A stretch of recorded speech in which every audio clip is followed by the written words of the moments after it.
Hey, good morning to everybody. Happy Friday. It's Daryl here at 6 a.m. bright and early here in Connecticut on the East Coast. Okay, today I'm not going to talk about, I'm hesitant to talk about what's going on in my personal life. It's very heartfelt. I'm not going to talk about this every day. But the truth of the matter is, it's a big story in my life, and it's a big story all across the boards in the country right now. New cases up double, pretty much doubling every day. California, looking at putting mask requirements back inside again, and you really see, if you go to World Meters, I'll put the link down below, you see a huge upswing with this Delta variant and new cases, and it's scary. And I'm saying that being a vaccinated person, because what I went through. Like I said, if you didn't see yesterday's video, do yourself a favor and watch it. All right. So I wasn't sure if I was going to talk about this today, if I was going to talk about the vaccine and the virus and everything that's going on, the politicalization of this. I looked at other stories to talk about on the right, and this is what they were talking about. Laura Ingram was talking about, she was very upset because shark attacks aren't being called shark attacks anymore. They're being called shark interactions. And Laura Ingram is all up in arms about this. She's upset about Coca-Cola. She's calling it Woca-Cola. Of course, Lindsey Graham is talking about, he's ready to go to war over Chick-fil-A.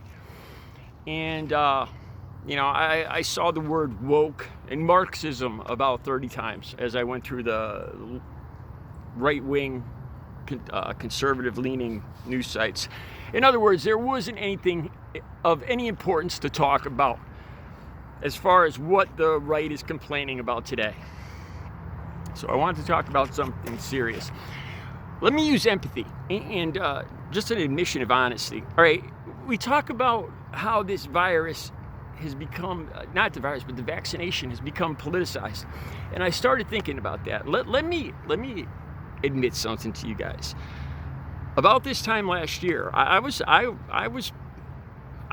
pretty, not certain, but I thought there was a good chance that Trump was going to win in the election, right? And when we started talking about the vaccine, people were asking me, are you going to get vaccinated? And honestly, back then, I was saying no, because I was using the same excuses that people on the right are using right now. The government put it out there too fast. I don't trust it. By the way, I'm going to have a bunch of links down below from PolitiFact, and it dispels a lot of the misinformation about the vaccine. There's about probably almost 10 different meter readings on a scale of true to pants on fire. And it's all about the vaccine, and it dispels a lot of the misinformation around that's going on out there right now. Yeah, so this time last year, I got a feeling, I'm familiar with what you guys are thinking. It's almost out of spite, just because the Biden administration is pushing, you feel the Biden administration is pushing this. And out of spite, you're not going to do it. You're not going to do what Joe Biden wants you to do, when it's really not about that. I'll have a link down to this too. Karl Rove talked about the politicalization, how the White House is politicizing the vaccine. He recommended that doctors and healthcare workers get out there in these red states and go door to door instead of having these left-wing activists go door to door. I thought about that, and here's the problem with that. First of all, doctors and healthcare workers in these states are, if you haven't noticed, are very busy treating the sick people who are not paying attention to these pleas to get the vaccine. Healthcare workers are a little too busy to go door to door, right? So what about right-wing activists? Why aren't they going door to door and encouraging people to get the vaccine? Because there are no right-wing activists that believe in getting the vaccine. I think that pretty much sums it up.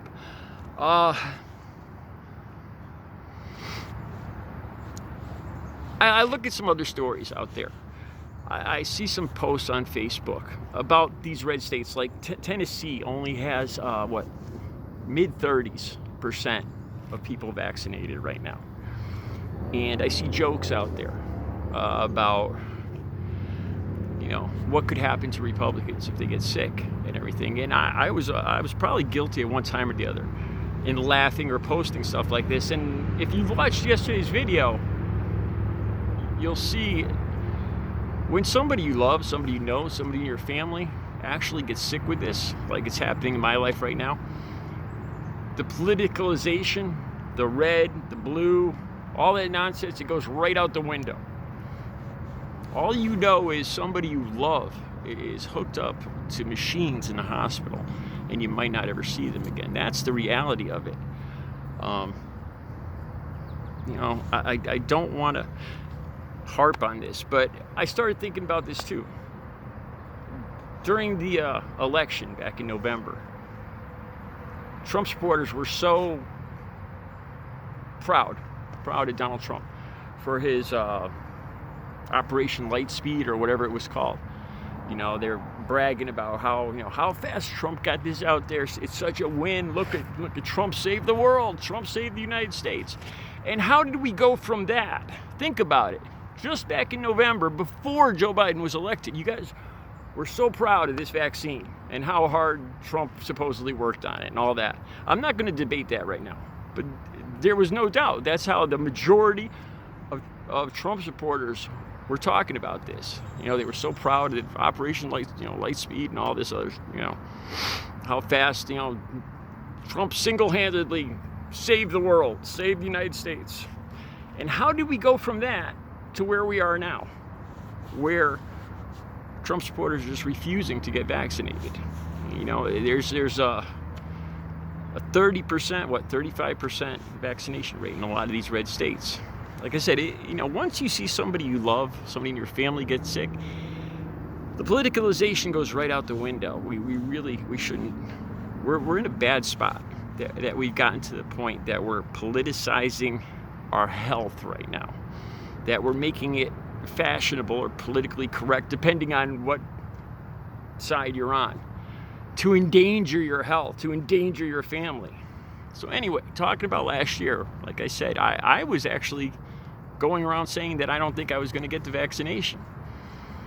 And it was out of spite. It was because I believed that Trump was going to be president. I was using the excuse that, it was so fast and he pushed it and I don't trust Donald Trump and all this other stuff. And I was using those excuses. The main reason I think I did get vaccinated is because my family, because I was worried about my parents especially. It wasn't about me. It wasn't about me getting sick. It was more about my loved ones, kind of where I'm at right now. Somebody I love suffering in the hospital, with their life endangered right now. That's what it comes down to. Like I said, I'm not going to talk about this every day, but I thought it was better talking about this than Lindsey Graham and his war to get Chick-fil-A on every campus in South Carolina, North Carolina, wherever the hell he's from. All right, you guys, have a good Friday. I will be back later with another video. All right.